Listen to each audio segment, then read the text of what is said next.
Marie, aujourd'hui on se retrouve dans une nouvelle vidéo, une journée avec, et aujourd'hui on va tester le fond de teint de chez Yves Rocher, qui est un fond de teint peau parfaite, 14 heures, pigment fusion végétal minéral et qui est un fond de teint zéro défaut. Donc si c'est quelque chose qui vous intéresse, eh bien continuez à regarder la vidéo.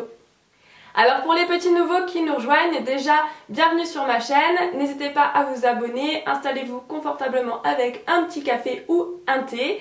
Et puis sachez que j'ai une peau qui a beaucoup souffert de l'acné, donc je n'ai plus de boutons mais il me reste quand même quelques cicatrices sur les joues et un petit peu sur le menton. J'ai une peau qui n'est ni grasse ni sèche, bien qu'elle ait quand même à tendance sensible et qu'elle s'irrite facilement. Juste avant de commencer cette vidéo, j'ai bien sûr nettoyé et hydraté ma peau pour pouvoir appliquer le fond de teint. N'oubliez pas que si vous avez des problèmes d'acné, j'ai écrit un e-book avec toutes mes astuces et solutions qui m'ont moi aidé et qui sont complètement naturelles. Donc si ça vous intéresse, le lien de téléchargement est dans la barre d'infos juste en dessous. Et c'est parti pour cette vidéo. Comme d'habitude, il fait une chaleur à mourir dans cette pièce, c'est pour ça que je suis en débardeur d'été alors que dehors il neige, hein, qu'on soit bien d'accord.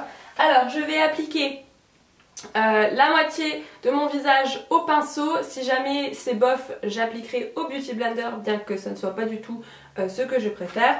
Et de l'autre côté, normalement au doigt. J'imagine que de toute manière je finirai au doigt comme d'habitude. Donc ce fond de teint zéro défaut m'a été donné en teinte beige 200. C'est un échantillon, hein, vous voyez ici, parce que je le teste aussi pour la première fois, hein, je ne l'ai jamais essayé avant. C'est le but d'une vidéo première impression. Donc voilà la couleur du fond de teint. Il m'a l'air assez compact en fait parce que vous voyez, il glisse pas. Donc ça peut faire penser qu'il va être quand même couvrant. Alors, je vais enlever tous mes cheveux parce que... Ouf. À vue d'œil, il risque d'être un peu foncé, mais bon. Comme d'habitude, c'est toujours une question de couleur chez moi.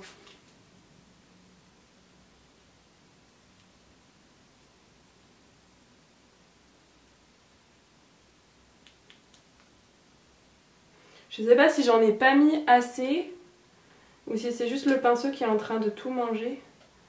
Écoutez, je vais continuer au doigt parce qu'a priori c'est pas top au pinceau. J'ai toujours une facilité à vous expliquer ce que je pense d'un fond de teint quand je l'applique au doigt plutôt que quand je l'applique au pinceau. Je trouve qu'au pinceau c'est vraiment dur de donner un avis. On n'a pas la texture, vous savez, on la sent pas entre ses doigts. Voilà, déjà clairement je viens de bronzer d'un coup. Clairement la couvrance c'est pas celle de fond de teint comme le Fenty Beauty ou le Dermacol. Oh punaise que je viens de bronzer. Mon beige 200 les gars, c'est... ou les filles les gars, c'est quand même très foncé. Hein. Alors il est assez étirable, il est facile à appliquer. Moi j'aime beaucoup. Bon, je viens de prendre des vacances en Martinique là, clairement. Vous voyez la différence de couleur, c'est la teinte beige 200, hein, donc elle est quand même foncée par rapport à mon fond de teint Make Up Forever ou même à ma couleur de peau tout simplement. Alors j'aime beaucoup sa texture, bon la couleur est complètement off, mais j'aime beaucoup sa texture et je trouve que la couvrance est vraiment pas mal. Ce n'est pas une couvrance aussi intense que le Fenty Beauty ou le Dermacol, hein, ça clairement. Et j'ai quand même mis pas mal de produits par rapport à ces deux fonds de teint. Donc certes la couvrance est là, mais voilà, ça fait plusieurs couches que je mets. Par contre à appliquer, il est très léger, il s'étire très très bien. Et il fait pas plâtre. Alors j'ai aussi très bien hydraté ma peau avant parce qu'avec l'hiver j'ai la peau qui quand même a tendance à être plus sèche que d'habitude. Et je veux pas que ça altère la qualité des produits que j'essaye en fait, donc c'est pour ça aussi que j'hydrate bien ma peau avant. Mais vous voyez ici j'ai des petits boutons et effectivement ils ne sont pas complètement couverts par le fond de teint, à moins peut-être de faire de la correction locale comme ça. Mais même, hein, on les voit quand même à travers encore, mais ça donne un très joli glow, un glow bronzé mais un très joli glow. Alors maintenant que je l'ai appliqué, ce que je vais faire c'est que je vais récupérer mon miroir et je vais vous dire de près ce que j'en pense, parce que là je suis un peu loin quand même et dans le retour de la caméra c'est même pas la peine d'essayer. Franchement, comme on dit, je suis sur le cul. C'est un fond de teint vraiment zéro défaut. Le seul truc que je lui reproche, c'est la couvrance qui pourrait être meilleure, mais il a fait de ma peau une peau lisse, une peau comme on voit dans les magazines. Je suis assez impressionnée et bien que la couleur ne soit pas la bonne, je pense que c'est rattrapable avec de la poudre et du bronzer ou du correcteur, juste pour au moins aujourd'hui que j'ai pas l'air débile. Mais franchement, la texture de ma peau, ce fond de teint n'a pas du tout raccroché sur mes zones de sécheresse ou qui ont tendance à être plus sèches que les autres. Vous savez, des fois ici j'ai un peu de la sécheresse ou parfois sur le nez et de temps en temps ici également, mais c'est vraiment léger et parfois certains fonds de teint raccrochent vraiment beaucoup dessus. Mais là, c'est vraiment... je vais vous faire un close-up quoi. J'ai envie que vous puissiez voir.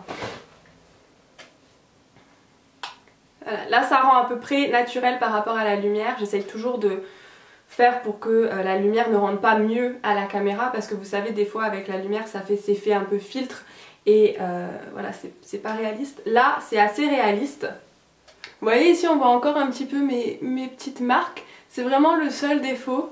Mais de mon front, de mes joues, ce fond de teint a fait vraiment la police. C'est assez impressionnant. Je suis hyper impressionnée du résultat. J'ai pas beaucoup de fond de teint qui font ça. Et c'est vrai qu'il a une très bonne couvrance. Il est plus couvrant que le Make Up Forever HD. Donc ça c'est très bien. Et le seul truc que j'espère c'est qu'il ne me fera pas de boutons parce que Yves Rocher de temps en temps j'ai certains produits qui ont tendance à me faire des boutons ou qui m'irritent la peau. Je sais que par exemple leur gommage à l'abricot il est très bien pour ma peau, il est très doux, il n'irrite pas du tout.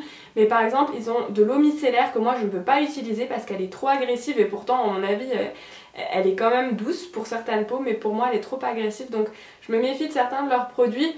Par contre j'ai la crème anti-âge voilà, qui elle est très bien, c'est un cadeau que j'avais reçu de leur part parce que j'ai la carte et cette crème là je l'aime beaucoup, elle est très bien pour ma peau.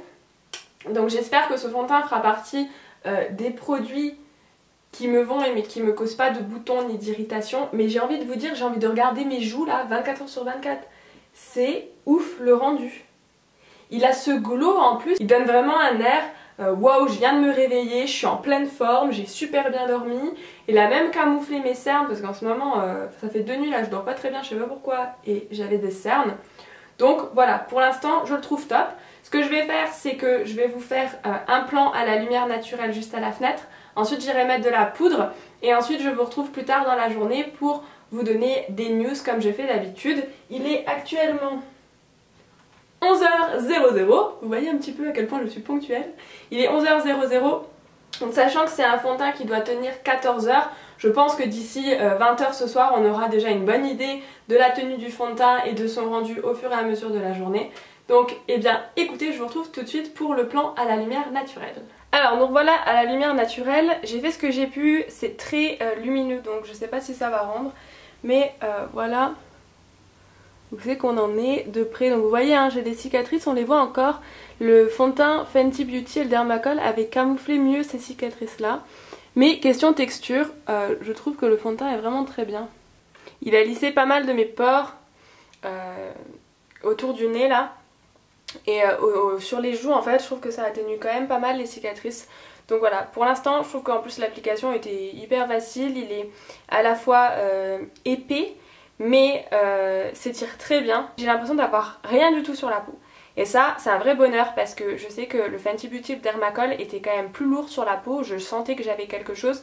Là, j'ai l'impression d'avoir rien du tout. J'ai l'impression, vous savez, des fois quand on fait ça, on a l'impression que le fond de teint il va craquer. Et là, pas du tout. Hein. J'ai vraiment l'impression d'avoir une seconde peau.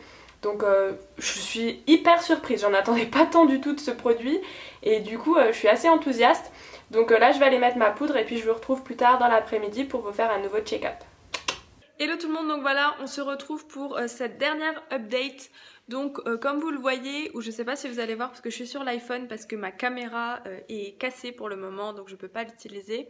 Mais en tout cas j'ai rien à ajouter par rapport à ce que je vous ai dit tout à l'heure. Donc du coup je me suis dit que c'était pas la peine de faire durer cette vidéo plus longtemps puisqu'il est déjà 20 h. Mais voilà, donc pour moi c'est un bon fond de teint.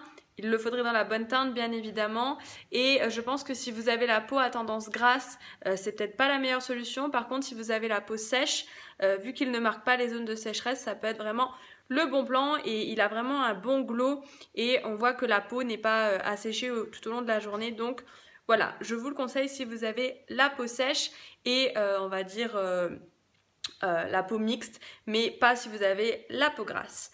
Voilà, j'espère que cette vidéo vous a plu. N'hésitez pas à me dire dans les commentaires et à me laisser un petit j'aime également sous la vidéo. Moi, je vous fais de gros bisous et je vous dis à la prochaine pour une nouvelle vidéo. Bye bye!